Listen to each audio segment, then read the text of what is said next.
আসসালামু আলাইকুম। আমাদের নতুন যে কবুতরগুলো আনছি দেখেন মাশাআল্লাহ, আমাদের এটা ডিম ফাটছে। এটা তো আর কয়েকদিন আগে আনছি, আমি ভিডিও করছিলাম, ভিডিওটা ছাড়তে পারছি না আজকে, তাই ছেড়ব নেটে।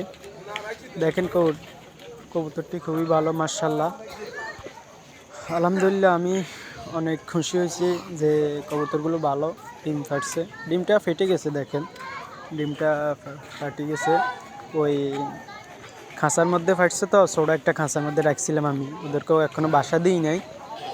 আর দামে হলে আমার কোনো ভাই যদি পছন্দ হয় তাহলে সেল করে দেবো, সমস্যা নেই ইনশাল্লাহ, আলোচনার সাপেক্ষে। দেখেন এটা ডিমে পারবে, আমাদের নতুন যে এটা জোর দিছি।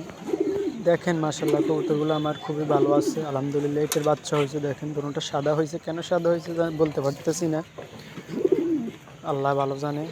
কোয়ালগুলো দেখেন, বাচ্চাগুলো সামনে আসছে, চলে আসছে। দেখেন মাশাল্লাহ, এখন এগুলা উঠতে পারে হালকা হালকা। আর আগেরগুলো দেখেন মাশাল্লাহ অনেক ভালো আছে আলহামদুলিল্লাহ। আমাদের কবুতরগুলো খুবই সুস্থ আছে, কোয়ালগুলো সুস্থ আছে। আমাদের ভিডিওটি ভালো লাগলে চ্যানেলটি সাবস্ক্রাইব করবেন। আসসালামু আলাইকুম।